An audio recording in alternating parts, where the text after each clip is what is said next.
नमस्कार, मी राजेंद्र हुंजे. बेधडकमध्ये तुमचं सगळ्यांचं स्वागत. आज आपण चर्चा करणार आहोत अर्थातच उद्या साजऱ्या होणाऱ्या दहीहंडी उत्सवासंदर्भात मुंबई हायकोर्टाने याच्यावरचे निर्बंध हटवले. त्यामुळे दहीहंडी पथकांमध्ये गोविंदांमध्ये एक मोठा उत्साह पाहायला मिळाला, त्यांना दिलासा मिळाल्यासारखं वातावरण निर्माण झालं. पण आता घाई झाली आहे 9 थराचा विक्रम झाल्यानंतर 10 थर लावण्याची. पण या सगळ्यामध्ये नियम हायकोर्टाने ज्या काही गोष्टी सांगितल्यात त्या पाळल्या जाणार का, आणि गोविंदांच्या सुरक्षाबाबतची काळजी गोविंदा पथकं आणि बरोबरच आयोजक घेणार का, हाही तितकाच कळीचा प्रश्न आहे. त्यामुळे या मुद्द्याभोवतीच आपण चर्चा करणार आहोत. सुरुवातीला एक रिपोर्ट पाहूया.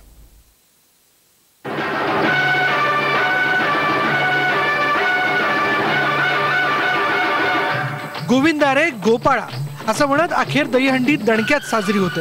कारण आता दहीहंडी उत्सवांवर असलेले निर्बंध मुंबई हायकोर्टाने शिथिल केले. त्यामुळे गोविंदा पथक आणि आयोजकांनी आता जोरदार तयारी केली आहे. पण तरीही गोविंदांच्या सुरक्षेचा मुद्दा महत्त्वाचा आहे. त्याची गोविंदांनी स्वतःहून खबरदारी घेण्याचा निर्णय घेतला. उपाययोजनामध्ये आम्ही हेल्मेट मुलांना देतो, परत सेफ्टी गार्ड असतो, परत जे ऑर्गनायझर असतात त्यांना सांगितलं की हुकचं अरेंजमेंट करा, म्हणजे की वरचा गोविंदा खाली पडू नये किंवा त्याला लागू नये, लहान असल्यामुळे त्याला लागू नये. आणि परत बाजूला असलेले सगळे त्यांना सपोर्टला येतात, म्हणजे सावकाशीने आणि आरामात त्यांना राहायचा ऐकत. पूर्वी सुद्धा गोविंदा पथक गोविंदांची काळजी घेत होते आणि आता हायकोर्टाने सुचवलेल्या निकषांचं पालन करूनच उत्सव साजरा करणार असल्याचं गोविंदा पथकांचं म्हणणं आहे. समन्वय समितीच्या वतीने सर्व गोविंदा पथकांना विनंती करेल की हा जरी उंचीचा निर्बंध जरी बाजूला काढलेला असेल किंवा काढून टाकलेला जरी असेल तरीसुद्धा ह्या वर्षी आपल्याला हा उत्सव अतिशय सांभाळून साजरा करायचा आहे, जेणेकरून कुठेही अपघात होता कामा नये याची आपल्या सर्व गोविंदांनी काळजी घेतली पाहिजे.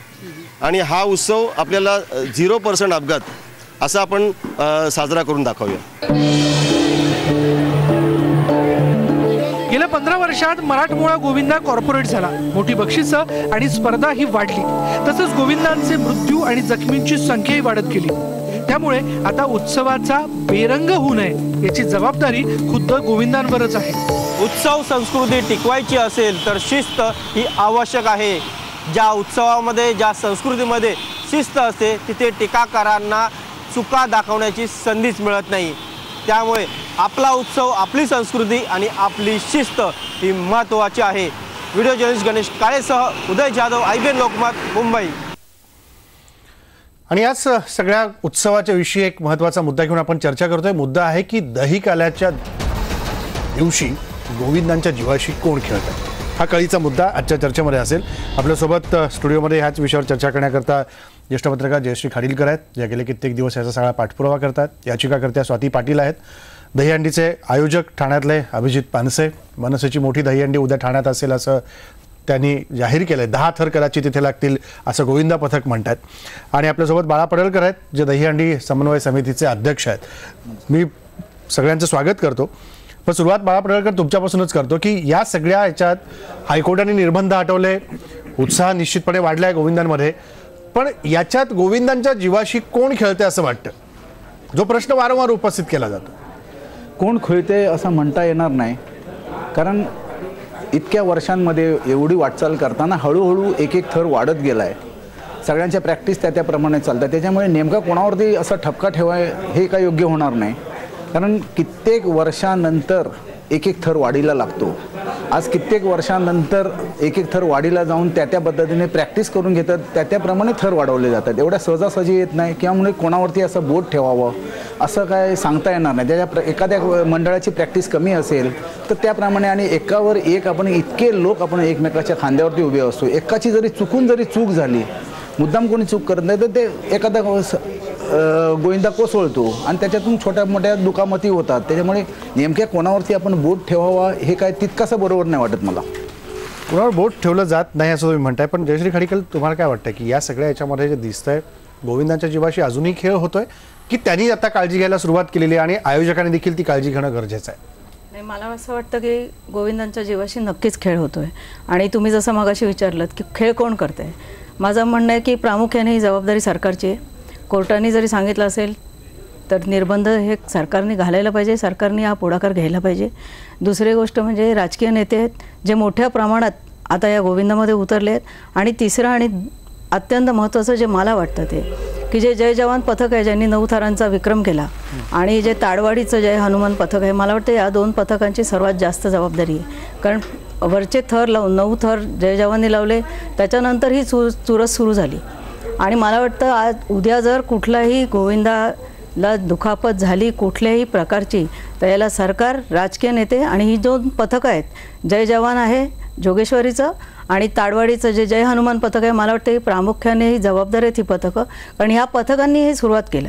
ही जी चुरस आहे 9 थर लावावे 10 थर लावावी ही सुरुवात या पथकाने केली आणि या पथकाची सर्वात जास्त जबाबदारी आहे माझ्या मते की सुरक्षितता जर गोविंदांची ठेवता येत नसेल तर या 2 गोविंदांनी ज्यांनी ही चुरस सुरू केली त्यांनीच ही चुरस थांबवायला पाहिजे होती, थोडीशी माघार घ्यायला पाहिजे होती. कारण ह्या गोविंदांच्या जीवाशी खेळ आहे, पण ही दोन्ही पथकं ते करत नाही आहेत. दुर्दैवाने जय जवानने आता सांगितलं की आम्ही आता 9 थर नाही, आम्ही 10 थर लावतो. त्यांचं बघून छोट्या छोट्या गल्लीबोळातली जी छोटी छोटी पथकं आहे, जी सुरक्षेची व्यवस्थासुद्धा ठेवू शकत नाहीत, ते आता त्यांच्या मागे लागलेत आणि ही चुरस सुरू झाली आहे आणि ह्या 2 पथकांमुळे अपघात वाढणार आहेत. बाळा पडळकर, काय वाटतं तुम्हाला? नाही, तसं काय म्हणता येत नाही. कारण आज आपण बघतोय गेली कित्येक वर्षापासून हा सण उत्सव आपल्या जोमाने सुरूच आहे. आणि आता पुन्हा एकदा तेच सांगतोय की नेमकं ह्या 2 पथकांमुळे वगैरे असं काय नाही. ह्या 2 पथकांबरोबर सगळीच पथकं आपापल्या परीने प्रॅक्टिस करीत असतात, उंच थर चांगल्यात चांगले उंच थर लावण्याचा प्रयत्न करीत असतात. पुन्हा तेच सांगावं लागते की चुकून एखादी चूक घडते आणि त्यामुळे हे असे प्रकार घडतात. उलट हे अभिमानाने सांगावं असं वाटते की जर ह्यांच्यावरच नाव घ्यायचं असेल तर ह्या 2 पथकांमुळे जर असेल तर त्या 2 पथकांमुळे मुलांची तयारीसुद्धा वाढली. मुलं व्यायाम करायची शाळेमध्ये जायला लागली, मुलं प्रॅक्टिसमध्ये यायला लागली, मुलं नाक्यावरती नाही राहायला लागली. त्यामुळे हा नक्कीच चांगला फरक आहे असं मला वाटते. हो, प्रॅक्टिस किती दिवस करतात, किती दिवस प्रॅक्टिस करतात तुमची मुलं? व्यायामशाळेचं तुम्ही बोलताय, गोविंदाचं प्रॅक्टिस कधीपासून सुरू होते? कमीत कमी गुरुपौर्णिमेपासून म्हणजे 1.25 महिन्यापासून. म्हणजे गुरुपौर्णिमेपासून म्हणजे व्यायाम आणि शक्तिशाली झाली पोरं तुमची सगळी गल्लीबोळातली?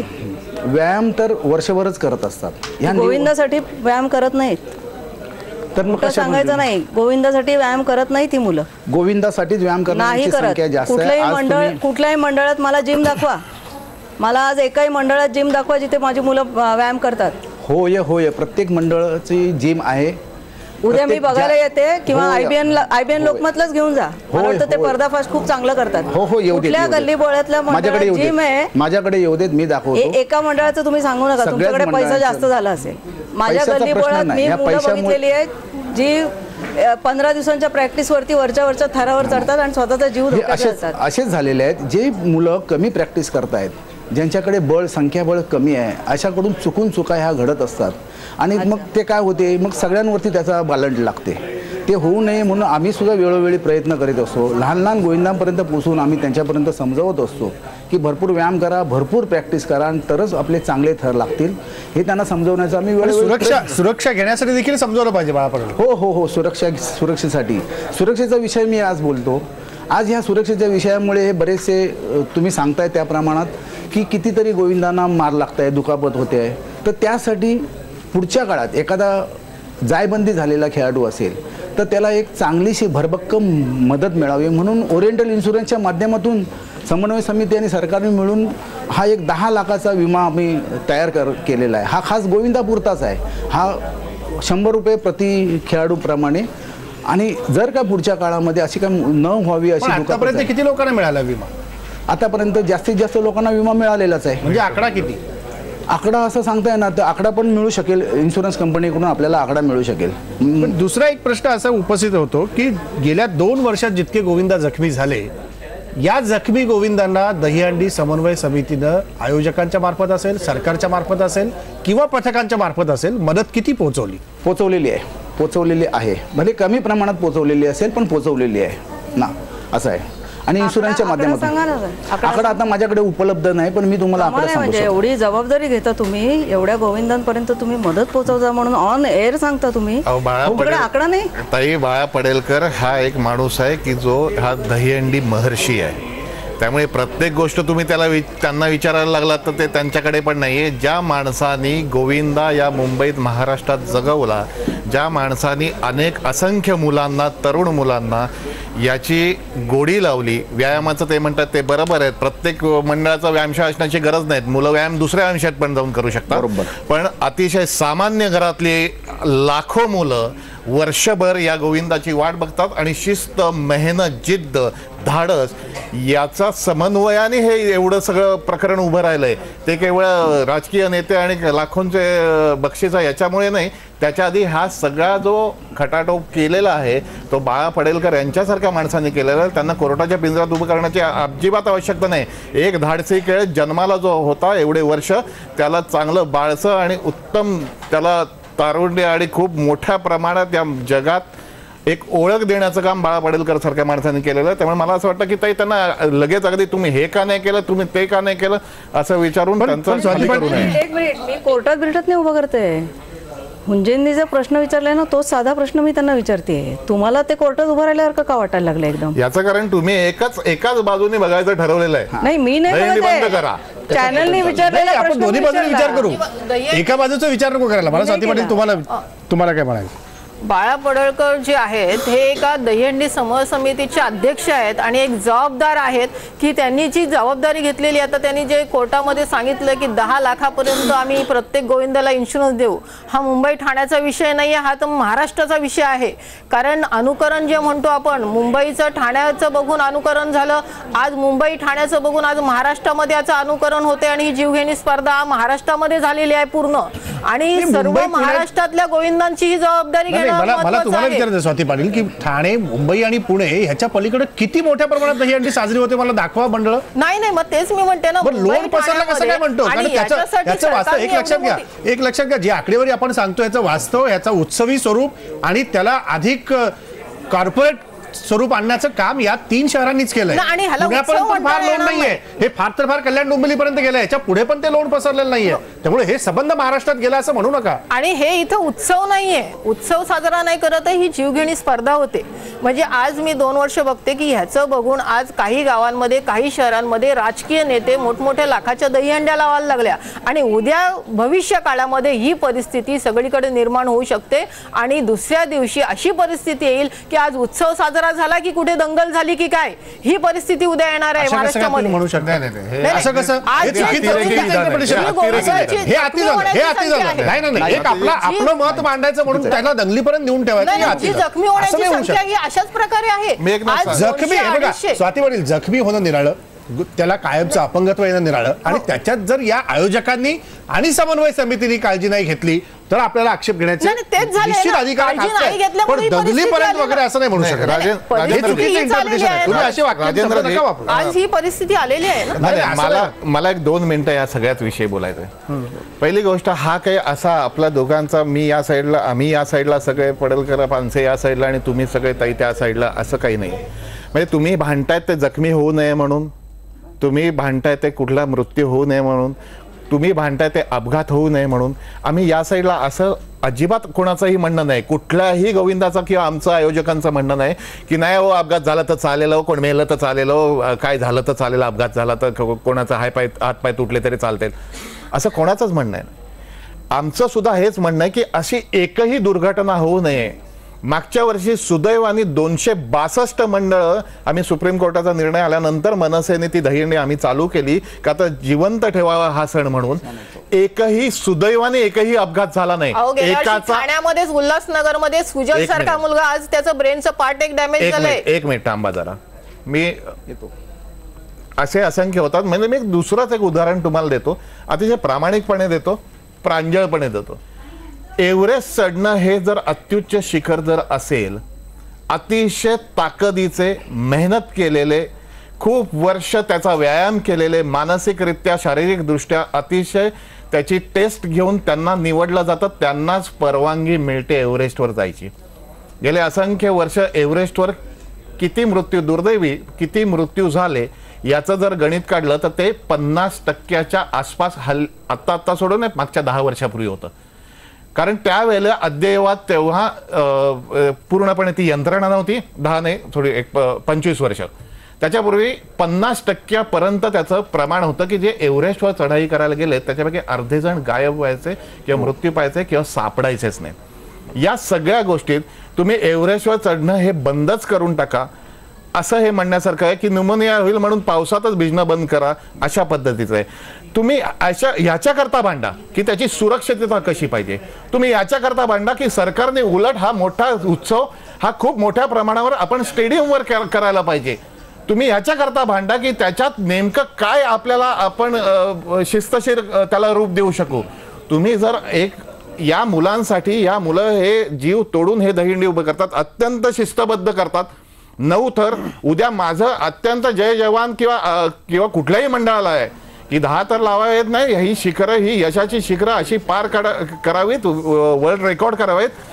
हा उद्या खेळ जसा तुम्ही म्हणलात, मी त्याच्यात मगाशी राजेंद्र एकदम तुम्ही थांबवलं, पण मुंबई, ठाणे, पुणे, महाराष्ट्र नाही, अख्ख्या देशात नव्हे जगात उद्या ऑलिम्पिकमध्ये हा खेळावा आणि त्याचं आपलं मूळ स्थान हे दहीहंडी इथे महाराष्ट्रात. कॅसलर्स ज्या पद्धतीने काळजी घेतात ती काळजी आपण घेतो का अभिजित पानसे? नाही, आपण ज्या पद्धतीने ते 10 थरापर्यंत जातात आणि सहजरित्या खाली उतरतात, ती सहजता आपण गाठली आहे का? ती सहजता बऱ्यापैकी गाठण्याच्या प्रयत्नात आपण निश्चित आहोत. तुम्ही जर दहीहंडी, पहिली गोष्ट काही आयोजकांच्या जबाबदाऱ्या आहेत, आमच्याही जबाबदाऱ्या आहेत. आम्ही काय तिकडे हात वर करून काय होऊ दे रे, आमची दहीहंडी 10 नाही 12 थर लागले पाहिजे, काय व्हायचं ते व्हायचं, जयश्रीताई म्हणतात ते जाऊन देत आणि काय स्वातीताई म्हणतात, असं नाही आहे म्हणतात, कोणाचाच असणार नाही. तुम्ही नीट ही जरा ना मानसिक समाजव्यवस्था तुम्ही बघायला पाहिजे. ही जी मुलं, लाखो मुलं जी आहेत, जी दहीहंडी आहेत मध्ये खेळतात किंवा दहीहंडी लावतात, ही अतिशय मुंबईतल्या सामान्य घरातली मुलं आहेत. यांना दुसरी कुठली आकर्षणं नाहीत. हे लोक पबमध्ये जाऊन डिस्को करत नाहीत. हे लोक रेन डान्स करत नाहीत. हे लोक संपूर्ण दिवसभर नोकरी करतात. नोकरी केल्यानंतर घरी येऊन 4-4 तास हे प्रॅक्टिस करतात. 1.25 महिने पुरं पडतं का नाही पडतं हे अनेक मंडळींनी दाखवून दिलेलं आहे की पुरं पडतं ते तेवढा व्यायाम. त्यांची जिद्द, त्यांचं धाडस. हे बाळा पडेलकर यांच्यासारखे प्रशिक्षक हे गेले असंख्य वर्ष, 25-50 वर्ष त्याच्या मागे आहेत. या सगळ्या गोष्टीत तुम्ही त्याच्यावर असा शिक्का मारू नका की हे म्हणजे काहीतरी एक विकृत आनंद घेणारा हा खेळ आहे. हा एखादं कोणी गेलं तरी चालेल, पण या आयोजकांचं हे मान्य आहे की अनेक लोक कार्यकर्त्यांचे नेते आणि नेत्यांचे मंत्री झाले या दहीहंडीवर. तेही मागच्या वर्षी उभे राहिले नाही दहीहंडीच्या मंडळांवर. आज ह्याला शिस्त लावायची तर समन्वय समिती आहे, शासन आहे, आमच्यासारखे आयोजक आहेत, दहीहंडी खेळणारे गोविंद आहेत. ह्याला शिस्त लावण्यासाठी रादर प्रयत्न केले पाहिजेत. स्वातीताई तुम्ही किंवा जयश्रीताई तुम्ही किंवा आपण सगळ्यांनी मिळून, तुमच्यावर काही आरोप प्रत्यारोपाचा माझा खेळ नाहीये. या पद्धतीचा खेळ हा जागतिक दर्जावर, हा जागतिक टुरिझम आणणारा मुंबई आणि महाराष्ट्राला होऊ शकतो खेळ, याची सुद्धा कल्पना ठेवून आपल्या मुख्यमंत्र्यांनी किंवा पर्यटन मंत्र्यांनी याच्यावर विचार केला पाहिजे. यशस्वी काय वाटतं? थोडंसं बोलायचं आहे. पहिली गोष्ट म्हणजे मी पानसेंचं अभिनंदन करते, कारण ते एक वाक्य खूप छान बोलले की सुदैवाने गेल्या वेळेस अपघात झाला नाही. मला वाटतं आम्ही जो विरोध करतोय ते त्या एका सुदैवानेमध्ये आलं. आमचा दहीहंडी या उत्सवाला अजिबात विरोध नाही. आणि भावनिक आव्हान हे राजकीय पक्षाने आता करायचं थोडंसं थांबवायला पाहिजे. ही गरिबांची मुलं आहे, त्यांना दुसरं आकर्षण नाही. खो खो, कबड्डी, लंगडी सगळे खेळ ही मुलं खेळतात. दुसरं आकर्षण नाही आहे म्हणून जीव धोक्यात घालणं हे मला मान्य नाही. आणि ती गरिबांची मुलं आहेत, मध्यमवर्गीयांची मुलं आहेत. आता पानसे मला बोलू दे, तुमचं बोलणं झालेलं आहे, दरवेळेस मध्ये टोकण्याची पद्धत तुम्ही सोडा. चुकलं की नाही, माझं चुकलं असेल तर माझं चुकल्यानंतर तुम्ही बोला. तुमच्या चुकल्याच्या मध्ये मी बोलले नाही, माझ्या चुकल्याच्या मध्ये तुम्ही बोलायचं. आपण पुढे जाऊ. दुसरी गोष्ट, हे जे म्हणले की आम्ही एव्हरेस्टवरती गेलो किंवा ह्याच्यावर गेलो की त्याच्यावर, ह्याच्यात तयारी पण खूप असते आणि त्यांच्या सुरक्षेची साधनं पण खूप असतात. प्रामुख्याने आमचा विरोध ह्या गोष्टीला आहे की जेव्हा तुम्ही 4 थराच्या किंवा 5 थराच्या वर जेव्हा एखादा थर लावता तेव्हा धोका जास्त निर्माण होतो. आणि जी सुरक्षेची साधनं आहेत ती सुरक्षेची साधनं पाळली जात नाहीत. 1-2 ठिकाणी पाळली जातात, ह्याचा अर्थ पूर्ण मुंबईत, पूर्ण ठाण्यात किंवा पूर्ण नवी मुंबईत पाळली जातात असं कदापि होत नाही. अगदी गल्लीबोळातले जे गोविंद आहेत ना, त्यांच्याकडे काही सुरक्षा नसते. कोर्टाने सांगितले की जमिनीवरती गाद्या टाका. कुठल्या तुम्ही मला सांगा गोविंदाच्या इथे जमिनीवर गाद्या टाकणं हे ठाणे, मुंबई किंवा ह्याच्या ठिकाणी शक्य आहे का? जी हेल्मेट लावली जातात ती इतकी तकलादू आणि फालतू हेल्मेट आहेत की जे सायकल्सवर वगैरे वापरत असतील अशी हेल्मेट लावली जातात. आणि जो हे लावायला लागतो अँकर, ते बहुतेक गोविंदामध्ये तुम्ही आता उद्या शूटिंगच कराल, मला तुम्ही दाखवा ना 1-2 ठिकाणी ही सुरक्षा व्यवस्था घेतली जाते. उरलेल्या ठिकाणच्या मुलांचं काय करायचं असं तुम्ही म्हणायचं आहे. आणि मगाशी ह्यांनी सांगितलं, समन्वय समितीच्या ह्यांनी सांगितलं की आम्ही विमा काढला. म्हणजे तुम्ही एखाद्याचं आयुष्य, आता हा जो बैकर म्हणून आहे, हा बैकर हा सरावाच्या वेळेस पडला, आता तुम्ही काय करणार, त्याला कुठला विमा लावणार तुम्ही? दुसरी गोष्ट म्हणजे विमा तुम्ही 10 लाखाचा लावता साहेब, त्यांचं अख्खं कुटुंब उद्ध्वस्त होतं. आणि कुटुंब का उद्ध्वस्त होतं? कारण सुरक्षेची व्यवस्था आपल्याकडे घेतली जात नाही, आपल्याकडे पाहिजे तितकी प्रॅक्टिस होत नाही. हेच जर तुम्हाला करायचं असेल, हे आता म्हणतात साहसी खेळ करू, करा ना साहसी खेळ, आम्ही त्याला विरोध नाही आहे, आमचा दहीहंडीला पण विरोध नाही आहे. सुरक्षा व्यवस्था ठेवून तुम्हाला कुठलाही हक्क पोचत नाही कुठल्याही जीवाशी खेळ करण्याचा. नाही तर आत्ता ब्ल्यू वेलचं सुरू झालं ना साहेब, मग ब्ल्यू वेलला तुम्ही बंदी का आणता? मरू दे ना, त्या मुलांना काय करायचं करू दे, त्यांचं ते मौतीने मरतील. सरकार कशाला मध्ये पडतंय ब्ल्यू वेलच्या, आणि ब्ल्यू वेलचं थांबवा खेळ म्हणून कशाला चाललं आहे? आमचं म्हणणं आहे की तुम्हाला हे साहसी खेळ काढायचे ना, तुम्ही स्टेडियम करा, स्टेडियममध्ये खाली गाद्या घाला, त्यांना व्यवस्थित हेल्मेट द्या, त्यांना व्यवस्थित अँकर द्या, आणि मग हा खेळ ह्याचं प्रात्यक्षिक ठेवा, याची बक्षिसं लावा, काही करा. पण रस्त्यावरती अशा तऱ्हेने जिथे सुरक्षेची अजिबात व्यवस्था नसते तिथे एखाद्या लहान मुलाला वर चढवणं आणि त्याचा जीव धोक्यात घालणं हे अजिबात योग्य नाही. आपल्या मुलांनी रोज चॉकलेट मागितलं म्हणून आपण त्याला चॉकलेट देत नाही, आपण त्याला सांगतो की हे चॉकलेटनी तुझे दात किडणार आहेत, हे तुझ्या आरोग्याला हानिकारक आहे, हे थांबव. आणि हे आपलं कर्तव्य आहे, जे आयोजक आहेत त्यांचं कर्तव्य आहे, आपल्या मोठ्या माणसांचं कर्तव्य आहे की हे थांबवलं पाहिजे. आम्ही थांबवा, दहीहंडी थांबवा, उत्सव थांबवतो, लहान मुलं कुठे खेळणार, कुठे नेता तुम्ही? आम्ही 4 थरांना कधीच विरोध केला नाही. एन्जॉय करा, सगळ्यांनी एन्जॉय करा. मला आठवतं आहे की पूर्वी म्हणजे आम्ही लहानपणी असताना 4 आणि 5च थर लागायचे, त्याच्या वरचे थर आम्ही बघितले नव्हते. त्याच्या वरचे थर केव्हा सुरू झाले? जेव्हा बक्षिसं लागायला लागली तेव्हा ही नाटकं सुरू झालेली आहेत, आणि ही नाटकं थांबली गेली पाहिजेत. अभिजित पानसे. नाही, दोन मुद्दे असे आहेत की म्हणजे पुढे असं होईल की नाही, म्हणजे एव्हरेस्टचं उदाहरण म्हणून घेतोय, एव्हरेस्ट करत नाही, मग एव्हरेस्टवर चढण्यासाठी उद्या रोपवेच लावलेला बरा की मग अपघातच नको.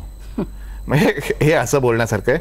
तुम्ही 4-5 थर बघितलेत कारण ते पूर्वी गल्ली बोळातलाच खेळ होता आणि तेव्हा 4-5 थर लावण्याचंच शक्य होतं.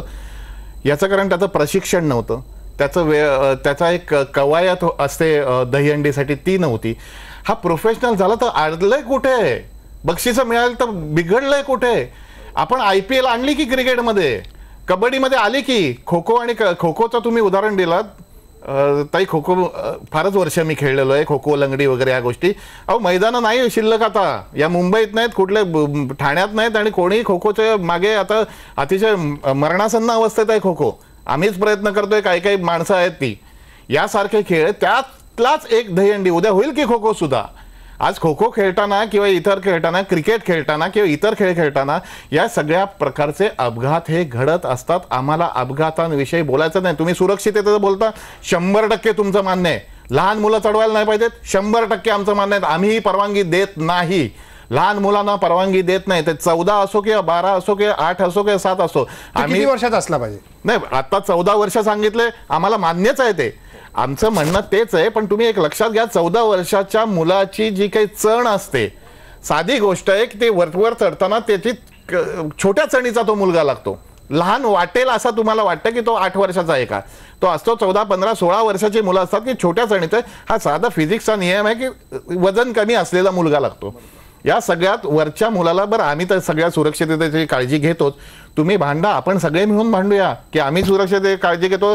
जर तुम्ही आमच्याकडे येऊन बघा ना, वरच्या मुलाला आम्ही ते हार्नेस बांधलेलं असतं, वरचा मुलगा खाली कोसळला तरी ते वरचा मुलगा तरंगत खाली येतो. त्याच्या पलीकडे आता ते स्क्रीनवर दाखवतात, बघा हार्नेस वगैरे आहे का, हेल्मेट बघा, माझी मनसेची हेल्मेट वगैरे आहे का बघा. नाही, मनसेची गाद्या बिद्या खाली काय आहे का? गाद्या, एक मिनिट, गाद्यांचा विषय जो आहे ना, मी आता इथे स्पष्ट बोलतो, गाद्या टाकणार की बाळा पडेलकर हे जास्त सांगू शकतील. 14 वर्षाच्या वरची मुलं पाऊस पडतो गेली तरी चालते. ऐका ते काहीतरी उगाच अतिरेकी स्टेटमेंट करू नका. गाद्या टाकण्यामागचा उद्देश असा, त्यांनी सुरक्षितता म्हणून कोर्टाने सांगितलेलं आहे. गाद्या टाकण्यात प्रॅक्टिकल अडचण त्या खेळाची आहे. गाद्या, पाऊस पडतोय, भिजतील, जमिनीवर किंवा मातीमध्ये खेळायला पाहिजे हा खेळ. मातीमध्ये जेवढे पाय घट्ट रोवले जातात तेवढे गाद्यांवरती रोवले जात नाही. आणि ते मॅट टाकायला पाहिजे, त्या मॅटवरती सुद्धा सवय, त्यांची प्रॅक्टिस मॅटवर व्हायला पाहिजे. नाहीतर आज मॅट टाकलं तर उद्याच्या गोविंदात 80% अपघात वाढतील, कारण खाली जो बेस असतो त्यांना मातीत पाय रोवून उभं राहायची सवय आहे. या सगळ्या गोष्टी बोलायला आपल्याला असं ते अतिरंजित सगळं वाटतं. मॅट टाका, हे करा, प्रत्येकाला चिलखत द्या, प्रत्येकाला हार्नेस लावा, प्रत्येक तरंगले पाहिजेत, असं काही नसतं. त्या खेळाची एक प्रोसिजर आहे. मी पुन्हा एकदा सांगतो की आपण ज्या प्रकारे या दहीहंडीकडे, माझं तर म्हणणं आहे की आता डीजे वगैरे आम्ही लावतच नाही. सांगा ना काय असते, सुरक्षेची काय प्रोसिजर असते तिथं सांगा. हे सरकार तुम्ही प्रोसिजर अभ्यास करून तुम्ही जे काही कोर्टाने सांगितलेलं त्यात आम्ही मागच्या वर्षी. तुमची प्रोसिजर सांगा. कोर्ट जाऊ दे, कोर्टला आपण बाजूलाच ठेवू. ते बाजूलाच ठेवू, ते बरं आहे. आम्ही सुप्रीम कोर्टाला. स्वाती पाटील ज्या म्हणत आहेत की सरकारने ज्या गोष्टी सांगितल्या त्या तरी पाळणार की नाही, त्या तर काय पाळण्यासारख्याच आहे. म्हणजे त्यांनी ते समन्वय समितीशी बोलूनच केलेल्या आहेत, त्या आम्ही ऑलरेडी पाळतोच. म्हणजे ते काय सरकारने आता सांगायचं भागच नाहीये. आम्ही ऑलरेडी ते हार्नेस लावतो, आम्ही ते सुरक्षिततेची काळजी 100% घालतो. अहो, आम्हाला एक जरा माणूस म्हणून बघा ना, आम्हाला वाटतं का एखाद्याचा अपघात हवा? आम्ही पराकोटीने काळजी घेत असतो तिथे, प्रत्येक गोविंदाची तिथे सगळ्या व्यवस्था असतात. कोणाला पाण्यापासून ते अगदी कुठल्या होऊ नये, पण आमच्याकडे सगळ्या डॉक्टरची सगळी व्यवस्था प्रत्येक मंडळात असते, प्रत्येक आयोजकाकडे असते. ते काय आमच्याच फक्त आमच्याच दहीहंडीला आम्ही करतो आणि इतर दहीहंडी वाईट आहेत असं नाही. माझं ठाम म्हणणं आहे, हा अतिशय सर्वांग सुंदर महाराष्ट्राची संस्कृती असलेला खेळ आहे आणि त्याला सुरक्षितता काय द्यावी याच्यावर कमिट्या बसाव्यात, याच्यावर डॉक्टरांना पाचारण करावं की याच्यावर त्या तज्ज्ञ लोकांना पाचारण करावं. त्याच्याकरता आपण भांडूया. दहीहंडीला तुम्ही असं एकदम 14 वर्षाचा मुलगा मेला तर चालेल का आणि 12 वर्षाचा नाही चालणार का? या बोलण्याला सुरक्षेसाठी भांडायचं होतं तर काय आज भांडणार तुम्ही? उद्या आहे आणि आज तुम्ही भांडणार? इतके दिवस आता वर्षभर म्हणजे मनसे गप्प, आज येणार आणि तुम्ही सुरक्षेबद्दल सुरक्षेसाठी का नाही भांडलात? मग आता तुम्ही म्हणताय सुरक्षेसाठी भांडायला पाहिजे, उद्या गोविंद आहे आणि तुम्ही आज आता ऑन चॅनल येऊन भांडणार आहात? एक मिनिट, भांडणार म्हणजे तुम्ही लोक भांडताय ते म्हणतो, आम्ही त्याची काळजी घेतोच. आम्हाला सांगूच नका काय काळजी घेतो. आम्हाला किमान 3 किंवा 4 अपघात होतात, काय काळजी घेतो तुम्ही? कोर्टाने काय सांगितलं माहिती आहे ना, रस्त्यावर अपघात होतात. आता बोलू नये, पण कोर्टाने एक फार गमतीदार उदाहरण दिलं की शौचालयात पण पाय घसरून झालेला अपघात. मला माहिती आहे, कोर्टाचं म्हणणं आहे, माझं नाही. आणि स्वतःचा जीव, कोणाचा जीव मुद्दामून धोक्यात घालणं ह्याच्यात खूप फरक आहे, जमीन आसमानाचा. अपघात होणं आणि मुद्दामून एखाद्याचा जीव धोक्यात घालणं ह्याच्यात फरक आहे. कसं काय धोक्यात? कसं नाही धोक्यात घालता तुम्ही त्याला 9व्या आणि 10व्या थरावर जेव्हा छोट्या मुलाला चढवता, तुम्ही त्याचा जीव धोक्यात घालता. तुम्हाला 5व्या थरावर पडल्यानंतर अपघात होत नाहीत असं वाटतं? सगळीकडेच अपघात होतात. तुम्ही म्हणला 4-5 थर लावा, मग का नाही 4थ्या थरापर्यंत अपघात होत नव्हते, आम्ही ऐकलेलं नाही.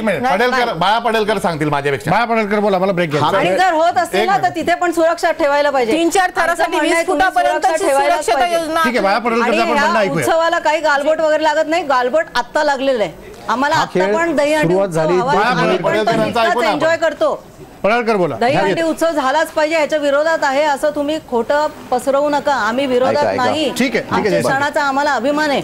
हा खेळ सुरक्षा बाळगली पाहिजे म्हणजे पाहिजेच. हा खेळ मुळात मातीतून सुरू झालाय, रस्त्या गल्लीबोळातून सुरू झालाय. आता आपोआपच त्याच्या प्रॅक्टिस सुरुवातीपासून ह्या गल्लीबोळातच राहिलेल्या आहेत. ह्या काय मोठ्या मैदानात कुठल्या मॅटवरती झालेल्या नाहीत. आज हे सांगतायत त्याप्रमाणे 4 थराचा म्हणा किंवा 20 फुटाचा म्हणा, आजचे हे जे चढ उतार करणारे खेळाडूंची वय बघा, 1980 पासून पुढे ह्यांची जन्मकाळ आहेत आणि हे सांगतायत 20 फुटातल्याने 4 थरातल्याने 5 थरातले. आजपासून 1980च्या अगोदर हे 4-5 थराचे खेळ होते. तर आज प्रगती झालेली नको आहे का आपल्याला? एकमेकाच्या कौशल्य लावून एक थर वाढवायला नको आहे का आपल्याला? त्या काळातल्या लोकांनी नाही वाढवले, त्यांना नाही लक्षात आला, पण नंतरच्या पिढीने, आमच्या पिढीने ह्या पुढे जर उत्सव नेत असतील. 4 थरावर अपघात झाले की नाही? मी सांगतो, मी बोलतोय, मी 4 थरावर अपघात झाले की नाही?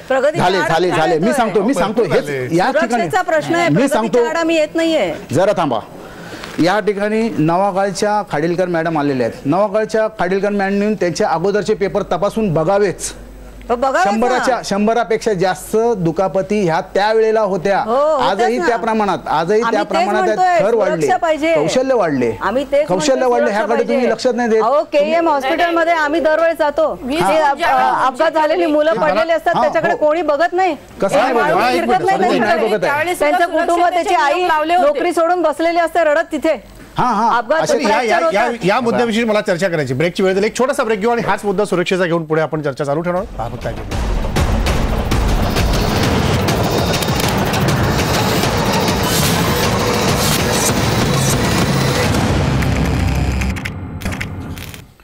ब्रेकनंतर पुन्हा एकदा स्वागत. आपण दहीहंडी उत्सवासंदर्भात बोलतोय, पण या सगळ्या याच्यात मला जयश्री तुम्हाला सुरुवातीला विचारायचं आहे. आता आपण सगळ्या सुरक्षेविषयी बोलत होतो, पण या सगळ्या याच्यात एका गोविंदाच्या जीवाचं मोल किती आहे? आता यांनी 10 लाखाचा विमा काढलाय. म्हणजे एक गोविंदा जो जखमी होतो, आयुष्यभरासाठी विकलांग होतो, किंवा मृत्यू पावलेला गोविंदा ज्याचं कुटुंब अख्खं उद्ध्वस्त होतं, त्याच्या यांनी 10 लाखाची किंमत लावली आहे. त्यांना विचारा मोल बरोबर आहे का? आयुष्याचं एका मोल बरोबर आहे का? विचारा त्यांना. पडळकर काय म्हणाल? समन्वय समितीच्या अखत्यारीमध्ये आम्ही हा जो काही प्रयत्न केला त्यात 10 लाखच आले इन्शुरन्स कंपनीकडून, म्हणून 10 लाख, नाहीतर 25 लाख 50 लाख सुद्धा काढू शकतो. मोल सांगा ना तुम्ही. जीवाचं मोल आहे की जीवाचं मोल नाही? किती? गोविंदाच्या जीवाचं मोल आहे की नाही? मोल जीवाचं कोण मोल करू किती? शकतो काय? मोल किमतीमध्ये आम्ही मोजू शकतो काय? असं नाही मोजू शकत. आणि हे काय होते, दहीहंडीच्या मैदानामध्ये येऊन जो गोविंदा बनून आला तो त्या मैदानाचा झाला असं होते. आणि जे लोक आपण असे केबिनमध्ये बसून वेगवेगळे फक्त चुकाच शोधत राहणार, हे काय शक्यता आमच्यामध्ये बसत नाही. आम्ही मैदानातले खेळाडू आहेत, त्याच्यामुळे 20 फुटावरच खेळायला पाहिजे. 20 फुटावरून सुद्धा जखमी झालेले आहेत, त्यावेळेला सुद्धा जायबंदी झालेले आहेत, असे सुद्धा खेळाडू आपल्याला माहितीच आहेत. सांगतो तुम्हाला, 1972 साली 6 थरांचा मनोरा रचला गेला बंड्या मारुतीने. 78-79 साली 7 थराचा मनोरा रचला गेला. आणि ही मुलं तर त्याच्यानंतरची जन्मलेली, तर त्या लोकांनी 20 फुटाचे आणि 4 थराचे बघितलेलेच नाही. आपोआपच ह्यांना जेव्हा समजायला लागला ते आपोआप त्या उंचीवरच राहिले, आणि त्याच उंचीवरती खेळणार की नाही, की कमी उंची. माझ्याकडे एक सोल्युशन आहे, एकदम सगळ्यात सोपी ह्या मंडळीने ज्यांना ह्या जगामध्ये वाटते की दहीहंडी 20 फुटामध्ये राहावी किंवा कमी उंचावरती राहावी, तर त्यांनी ते जनजागरण करायला पाहिजे होते. ते कुठेतरी कमी पडते की काय असं वाटते. त्यांनी स्वतः अशा कितीतरी टीम बनवायला पाहिजे की त्यांनी त्या 4 थरामध्येच खेळायचा, खूप हंड्या फोडायच्या आणि असा आनंद व्यक्त करायचा की आम्हाला हेवा वाटायला पाहिजे की आम्ही या 43 फूट सोडून आम्ही याच्यामध्ये आलो. कारण हा 9 थरापर्यंत आम्ही आजपर्यंत जे पोचलो आहे ते एका दिवसात नाही पोचलो, एका वर्षात नाही पोचलो आहे, तर गेले कित्येक वर्ष. मी सांगितलं ना, आता 72, 79 आणि आताचा पर्यंतचा हा जो प्रवास आहे, ह्या प्रवासामध्ये म्हणजे सुधारणा व्हायला थोडा तरी प्रत्येकाला वेळ पाहिजे. आजही आम्ही गेली कित्येक वर्ष सगळ्या मंडळांपर्यंत पोचतोय की सुरक्षिततेचा विषय आम्ही हा सगळ्यांकडे मांडतोय. आज बरं झालं कोर्टाने सांगितलेलं, आणि आज आपोआपच उद्याच्या उत्सवामध्ये सुद्धा सगळ्याचे सगळे मंडळ सुरक्षिततेचा विचार करूनच आपल्याला खेळणार. कोणी आपल्या जीवावरती उदार नसतो की मला मार लागला तरी चालेल, अजिबात नाही. उलट हा 10 लाखाची ही किंमत नाही झाली, आमच्या अखत्यारीत ते 10 लाखापर्यंतच पोचते. म्हणून आम्ही जर जास्त पाहिजे असेल तर कोर्टाने किंवा सरकारने आदेश द्यायला पाहिजे, असे त्यांचे अजून काही बारकावे आहेत. ते गेल्या वर्षी पण होते ना सुरक्षेचे नियम. हो, आम्ही दरवर्षी होय पाळायचा प्रयत्न करत असतो. यावेळेला अपघातच होणार नाही याची काळजी कशी घेणार? मारली पाण्यामध्ये की झाला लगेच पाणी दुबंगला, असं नाही होत. सुधारणा कीव येते म्हणजे तुम्ही आम्हाला सांगता का की 4 आणि 5 ह्याचे करा आणि करा? समन्वय समिती आमची आहे का? आम्ही जनजागृती करतोय आमच्या लेवलवर, आम्हाला जेवढं जमतं नाही. तुम्ही आम्हाला पाठिंबा द्यायचे उलट आम्हीच करतो, आम्ही करतो. समन्वय समिती फक्त 10 लाखाचा विमा काढणार आणि आम्ही काहीच नाही करत. आम्हाला सोडून द्या ना, मी आणि स्वातीताईंनी सोडून द्या, मारायचा प्रयत्न आम्हाला तुम्ही सोडून द्या.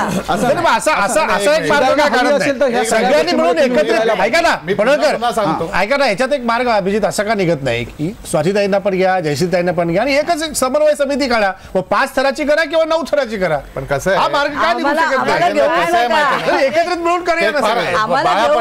एकदम उत्तम वाक्य बोलले. 1 मिनिट, आम्हाला घेऊच नका. आम्ही सूचना ज्या करतोय ना, त्या आमचं असं म्हणणं आहे की तुम्ही शांतपणे त्या सूचनांवर विचार करा. अंमलात येत नसेल तर एकत्रित आमच्या सूचना. कधी पाण्यात पाय नाही घालायचा, किनाऱ्यावर बसून पोहतो कसं चांगला त्या पोहण्याविषयी सूचना द्यायच्या. असं चाललेलं. आम्ही पाण्यात पाय घातलेले आहेत, तुम्ही किनाऱ्यावर बसले, राजकीय पक्ष किनाऱ्यावर बसलेले आहेत. आम्ही पाण्यात पाय घालून आम्ही रोज लढतोय, रोज आम्ही बोलतोय, रोज आम्ही पेपरमध्ये छापतोय. ताई रोज कोर्टात लढतोय, पाण्यात पाय आम्ही घातले, किनाऱ्यावर तुम्ही बसलाय. राजकीय पक्ष किनाऱ्यावर बसले. स्वातीताईंनी कोर्टात गेल्या, ओके, दर दहीहंडी आले की स्वातीताई कोर्टात जातात. ओके, मी जात नाही, सरकार जातो आणि त्यावेळेस माझी बाजू मांडायला लागते. मला सांगा, हा सगळा सिलसिला एक राजेंद्र, मला असं वाटतं की 4 वर्ष तरी सुरू असेल, 4-5 वर्ष, 4 वर्ष झाली. 4 वर्ष झाली. या 4 वर्षात दहीहंडी आली की ते कोर्टात जाणारं सरकार आणि त्याच्यासाठी स्वातीताईंना बोलवलं जातं. आनंद आहे की स्वातीताई तुम्ही एक बाजू लढून ठेवता. उरलेलं 4 वर्षातले हे 10 दिवस सोडून द्या कोर्टात जाण्याचे. उरलेले दिवस स्वातीताई तुम्ही मंडळात जाऊन किंवा असे काही या सुरक्षिततेची जी काळजी तुम्ही इथे बोलता आहात त्याच्याविषयी सुरक्षितता ज्यांना कळते त्यांच्याकडून काही साधनं निर्माण करून किंवा अशा पद्धतीचं तंत्रज्ञान करण्यासाठी काही संशोधकांना बोलवून असं काही तुम्ही प्रयत्न केल्याचं तर आम्हाला स्मरत नाही. माझं असं म्हणणं आहे की तुम्ही फक्त इकडे बसून जयश्रीताई, with all due respect to you, तुम्हाला माहिती आहे मला तुमच्याविषयी फार आदर आहे, तो तसाच राहील, या एका वादामुळे काय कमी जास्त होण्याचा भाग नाही. पण माझं खरंच असं म्हणणं आहे तुम्ही दुसरी बाजू मुद्दामून न बघण्याचं जर ठरवलं असेल ना तर या वादाला काही प्रश्नच उरणार नाही. बाळा पडळकरांना तुम्ही ज्या पद्धतीचं मगाचपासून डायलॉग मारताय ना त्यांचा संबंध नाही. तो एक प्रशिक्षक आहे, तो त्यापैकी द्रोणाचार्य आहे तो माणूस. प्रश्न असा आहे की तुम्ही अध्यक्ष म्हणून बोलतोय. ऐका मी तुम्हाला सांगतो, समन्वय समितीचे अध्यक्ष बरोबर आहे ना तुम्ही त्यांच्याबद्दल आम्हाला पण सन्मान आहे, पण समन्वय समितीच्या अध्यक्षांनी काय करायचं ह्याच्याबद्दल आम्ही प्रश्न विचारण्यापेक्षा माझं तेच म्हणणं आहे की समन्वय समिती बरोबर तुम्ही का नाही बसलात 4 वर्ष. तुम्ही जर आता हा मुद्दा विचारला की स्वातीताई फक्त दहीहंडी आल्यानंतर गेल्या वर्षी दहीहंडी समन्वय समिती मला भेटायला आले होते, त्यांनी काही विषय सांगितले, काही उपाययोजना सांगितल्या आणि त्यांना आठवत असेल ते नव्हते परंतु बाकी इतर लोक होती आणि त्यांनी काही विषय मांडले. मी त्यांना स्वतः सांगितलं की तुम्ही अशा प्रकारे करून दाखवा, या वर्षभर आहे, अजून पूर्ण वर्ष आहे, दहीहंडी गेल्या वर्षीची झाल्यानंतर तुम्ही ही उपाययोजना करा आणि त्याच्यानंतर मग आपण बघू, काही कोर्टात जायची प्रश्नच येत नाही, हे मी त्यावेळी त्यांना सांगितलं. परंतु वर्षभर सगळ्यांनी झोपा काढलेल्या आहेत आणि तुम्ही काय केलं, लक्ष नाही दिलं. मला सांगतो आम्ही आज सर्व नियम अटी सर्व आखलेले होते, त्याच्यासाठी तर प्रयत्न केले. माझं म्हणणं हेच आहे की हे सगळे आयोजक समन्वय समिती असेल, सरकारचे प्रतिनिधी असतील, यांच्यासोबत का चर्चा होत नाही? सरकारच्या प्रतिनिधींसोबत एक प्रश्न मला विचारायचा. स्वातीताई या सामान्य घरातील सामान्य महिला आहे, बरोबर. ती तिची पदरमोड करून आज कोर्टात जाते, काही निर्बंध आणायचे प्रयत्न करते, हे फक्त गोविंदांच्या सुरक्षेच्या दृष्टीने. आणि तुम्ही अशा बाईला विचारता की तुम्ही वर्षभर काय केलं आणि झोपला होतात का? मग सामाजिक कार्यकर्ते आणि आज तुम्हाला माहिती चॅनलवर वादविवाद 2011 तुम्ही सुरक्षा करा, चॅनलवर येत नाही, तुम्ही बसा चॅनलवर, चॅनलवर बसा, मस्त दिसा. आम्ही मैदानात आहोत, आम्ही मैदानात राहू दे तुमचं मैदान, राहू दे तुमचं. आम्ही तळागाळात जाऊन काम करणार, माझ्याविषयी तर बोलूच नका. सगळ्या लोकांना माहितीये, सगळ्याच लोकांना माहिती नाही, त्यामुळे माझ्याविषयी तर बोलूच नका तुम्ही. प्रश्न असा आहे की भांडण सुरक्षिततेविषयी, भांडण दहीहंडी विषय नाहीये. तुम्ही कुठल्याही गोविंदाविषयी, कुठल्याही गोविंदाला कुठलीही दूषण देणं बरोबर नव्हे. मी देणार प्रशिक्षकांना देणं बरोबर नाही. कारण जय जवान आणि जय हनुमान यांनी ही असे आदर्श चुकीचे घालून देतात. अजिबात 9 आणि 10 थर हे जय जवान आणि जय हनुमाननी सुरू केल्यापासून गल्ली बोळातले हे गोविंद आहे ते सुरक्षेची काळजी न करता त्यांच्याकडे बघून यांनी सुरुवात केली आहे. जो आदर्श घालतो त्याची जबाबदारी असते ही. का नाही मी त्यांची नावं घ्यायची, मी घेणार त्यांची नाव. मी पण जय जवानचं नाव घेतो ना. या जाहीर IBNच्या कार्यक्रमात प्रचंड मी त्यांचं अभिनंदन करतो की त्यांनी विश्वविक्रम केला. आणि उद्या मनसेच्या भगवती मैदान, मनसे मध्यवर्ती कार्यालयाजवळ ठाणे इथे जी दहीहंडी होणार आहे तिथे 10 थर लावायला आमचं पूर्ण प्रोत्साहन आहे. सुरक्षिततेची काळजी आपण सगळे मिळून घेऊ. आणि जिथे सुरक्षेची काळजी घेतली जाणार नाही, ज्या गल्ली बोळातल्या गोविंदांमध्ये सुरक्षेची, 1 मिनिट ताई, जिथे सुरक्षेची काळजी घेतली जाणार नाही, जिथे अपघात होईल त्या अपघाताची जबाबदारी सुद्धा मनसेने इतक्याच छातीटोकपणे घ्यावी, त्यांच्या कुटुंबाची काळजी घ्यावी, त्या गोविंदाची काळजी घ्यावी. आणि वर्षभर आम्ही झोपलेलो असतो, तुम्ही जागे होता, त्या कुटुंबाला जाऊन एकदा तरी विचारावं, एकदा विचारावं. जयश्रीताई, हा सल्ला मी मान्य केला. इथे जाहीररित्या लाईव्ह कार्यक्रमात सांगतो की बघू आपण, आम्हाला जर कळलं नाही, आम्हाला IBN ला बोला. पुढल्या वेळेस कशाला 8 दिवसांनी पुढच्या वर्षी पुढच्या वर्षी 8 दिवस सगळे जातात. आज मी KM मध्ये गेले 3 वर्ष जाते. 8 दिवसानंतर कोणी कशाला मांडताय ताई? माझं म्हणणं काय आहे की ताई, तुम्ही आम्हाला एखाद्या वेळेस मला कळलं नाही, मनसेच्या लोकांना कळलं नाही आम्हाला की इथे एक पेशंट आहे की इथे एक अपघात झालाय ना, माहिती तुम्ही माहिती द्या. हे मी वचन देतो ताई तुम्हाला की पूर्णपणे काळजी. समन्वय समिती बाळा पडेलकर, आपण एकत्र मिळून हे सगळं करूया. पक्ष राहू दे, राजकारण राहू दे बाजूला, एक माणूस म्हणून हे करणं बरोबर आहे, करायलाच पाहिजे. आणि हे नाही केलं तर तुम्ही कान पिळायला आमचा तयार. अगदी बरोबर. अगदी काय म्हणा स्वाती पाटील? नाही, कसं आहे माहिती आहे, कान पिळायची गोष्ट नंतर, एखाद्याचं कुटुंब उद्ध्वस्त झाल्यानंतर तुमची कान पिळून उपयोग काय? कारण गेल्या वर्षी सुद्धा अनेकांचे कुटुंब उद्ध्वस्त झालेत. अक्षरशः त्याची किंमत जी लावलेली आहे 10 लाख रुपये, ती पण मिळेल तेव्हा नंतरची गोष्ट आहे. अजून तर कोणाचं किती जणांचा इन्शुरन्स काढला ते सांगतात काढला म्हणून, परंतु कागदोपत्री किती जणांचा काढला हे माझ्याकडे सर्व आहे. आणि दहीहंडी समन्वय समिती जी आहे, ज्यांनी आतापर्यंत हे काम करायला पाहिजे होतं ते आज काम मी करते.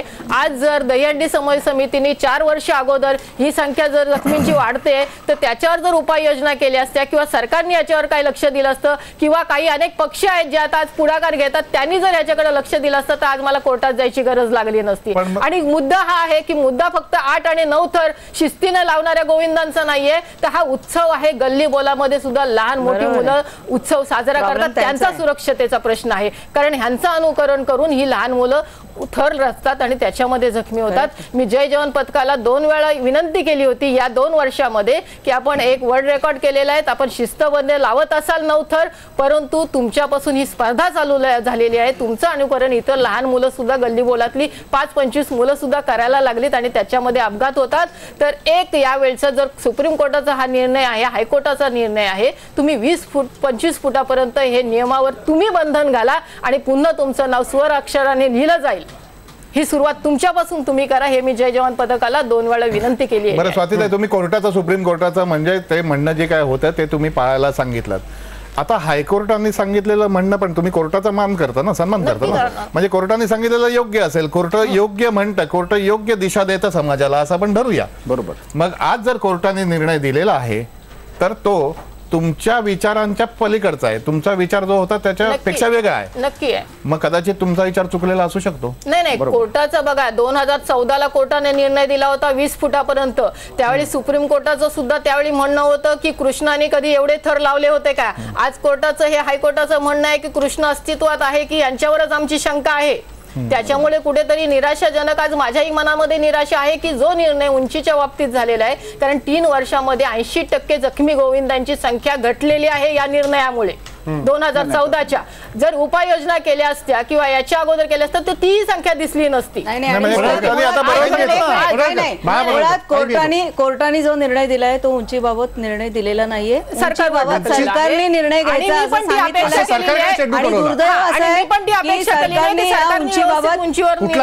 पळपुटही भूमिका घेतली, कुठलाही निर्णय घेतला नाही. आणि दुसरं दुर्दैव, ज्या सरकारवरती पहारेकरी म्हणून बसतात आणि काही काही आता नवनिर्माण करतायत त्यांनीही या सरकारवरती दबाव आणला नाही की उंचीबाबत काहीतरी निर्णय घ्या.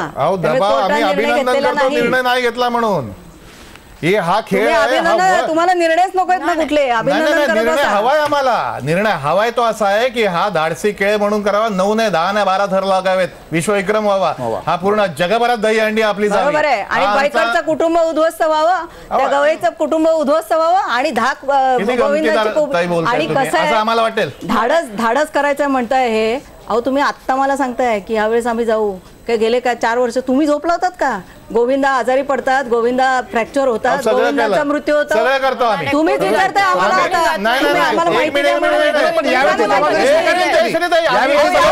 गेल्या वर्षी काय केलं, या वर्षी नाही केलं आपण सगळे परत भेटू. गेल्या वर्षी काय केलं राजेंद्र, आम्ही करतोच आहे वर्षानुवर्ष. मुलाच्या वडिलांना एमआरसाठी पैसे आज नाहीये. ठीक आहे, एखादी केस सारखी पुढे करून त्या केसेस प्रत्येक खेळात त्या केसेस घडतात, प्रत्येक धाडसी खेळात घडतात. धाडसी खेळ हा पूर्ण सुरक्षा किती गोविंदांना मदत केली सांगा. मी आता जे जखमी आहेत त्यांना नावं सांगा. नावं काय सांगायची? सांगा ना, तुम्ही मदत केली, तुम्हाला नाव नाही माहिती? अनेक खात्यात पडलेले एक नाव सांगा आहेत. चला. एक मिनिट, मागच्या कोण वर्षी तर जाऊ दे? आमच्याकडे एकही गोविंदाला अपघात झाला अच्छा, नाही. म्हणजे तुमची मनसे तेवढीच आहे का ओके? ठाण्यापुरती? दुसरी गोष्ट, त्याच्या आधी मनसे ठाण्यापुरती आहे का? एक मिनिट, मनसे ठाण्यापुरती आहे का? प्रश्नाचं उत्तर द्यायचं. मनसे आहो देशापुरती आहे, पण ते सोडा. मग महाराष्ट्रात मुंबईत झालेले अपघात दहीहंडी आम्ही केली, त्याच्याविषयी मी बोलतो. उगाच कुठलाही निर्णय कुठेही काढून दहीहंडीच टाकू सांगते नका. मी. दहीहंडी त्याच्या आधी मी अनेक वर्ष मी एका दहीहंडी गोविंदाला करतो. मदत केलेल्या गोविंदाचं नाव सांगा. अहो शेकडो गोविंदांना मदत केली. Oh my God. शेकडो Oh my गोविंदांना. God. एक मिनिट, बाळा पडेलकर. Oh my God. बाळा पडेलकर. पडेलकरांचं कशाला तुम्ही आता मदत एक- देताय? नाही, त्यांना माहिती आहे ना, त्यांना माहिती आहे. ते समन्वय समितीचे आम्ही आता- तुम्हाला विचारतोय. तुम्ही मनसेचे होते ना? आता तुम्ही बोलायला जागा द्या ना मला ताई. पडेलकर नावं द्या. एक मिनिट, मला जागा द्या ना. एक मिनिट थांबा. आज जरी नावं सांगू शकलो एक नसते मिनिट, तरी इन्शुरन्स कित्येक गोविंदांना पडेलकर, एक मिनिट. मदत केलीच. आपण मी सांगतो, आधी मी इथे शिवाजी पार्कला दहीहंडी करायचो. 7 वर्ष ती केली. पडेलकर, तुम्हाला आठवत असेल, आपण एकत्र मिळूनच मला असं वाटतं की ओरिएंटल न्यू इंडिया इन्शुरन्सचा पहिला विमा आणि सगळा अपघात विमा हा आपण बसून आपण केला होता. याला जवळजवळ 7-8-10 वर्ष तर निश्चित झाली असेल. हा विमाच आम्ही चालू केला, अभिजित पानसे आणि बाळा पडळकर आणि समन्वय समितीने. त्यामुळे आम्हाला सांगू नका ते काळजी कशी केली. एक नाव सांगा आणि 2 नाव सांगा, भांडाभांड विचित्र करू नका. गोष्ट अशी आहे, पुन्हा पुन्हा ही संस्कृती टिकली पाहिजे, हा खेळ टिकला पाहिजे. हा धाडसी खेळ प्रत्येक मुलाने खरं तर खेळला पाहिजे, मैदानात उतरून खेळला पाहिजे. ही संस्कृती नाहीये, ही संस्कृती नाहीये. बरं, नाही हो, खेळ म्हणूया, चला खेळ म्हणूया. पण नाही आणि तुम्ही जो खेळ धाडसचं पण बनवलाय काही या नाही. संस्कृतीचा, तो हा जीवाशी खेळणारा खेळ आहे. ही संस्कृती जीवाशी नाहीये. खेळणारा साधा खेळ आहे. आता मला आणि हे जर थांबवायचं असेल तर माझा वेळ संपलाय. एक खेळ सांगून दाखवा की ज्याच्यात एकही मृत्यू झाला नाही. एक ते सुरू आहे ना, वेगळी सुरक्षा गोष्ट. असते. अपघात आज मृत्यू झाला नाही असं सांगा ना मला. सुरक्षा व्यवस्था असते. अनेक पण जण एक खेळ म्हणतात सांगा ना. रस्त्यावर त्याला तुम्ही सांगा सुरक्षा ना. असते. असं दरवर्षी 2 जखमी होतात, 4 जखमी. 2014ला 3 सरावामध्ये मृत्युमुखी याच्यात झाले. एकच आहे, माझा वेळ संपलाय. धन्यवाद तुमचे सगळ्यांचे. दरवर्षी दहीहंडीच्या वेळेस हे असेच वाद आपण बघतो, असेच सगळे मुद्दे समोर येतात. ना समन्वय समिती एकत्रित येते, ना आरोप करणारे सगळे एकत्रित येऊन विचार करतात, ना सरकार येऊन याच्यात मार्ग काढण्याचा विचार करतात. म्हणजे प्रत्येकाला प्रत्येकाचे मुद्दे फक्त आहेत महत्त्वाचे, पण ज्याचा जीव जातोय याच्याविषयी मार्ग काढून त्याच्या सुरक्षेबद्दल एकत्रित येऊन विचार करण्याची आता वेळ आली आहे. मग कोर्टात जायचं असेल, सरकारकडे बसायचं असेल, समन्वय समितीला सोबत घ्यायचं असेल, किंवा या गोविंदांना घेऊन त्यांच्या सुरक्षेची जबाबदारी समजून सांगण्याचा विचार असेल, ती करण्याची ही वेळ आहे. त्यामुळे थर कितपर्यंत जातील, आरोपांचेही जातील आणि समर्थनाचेही जातील, पण त्या गोविंदाच्या थराची उंची मोजताना त्याच्या जीवाची काळजी घेणं देखील गरज आहे. इथंच थांबतो.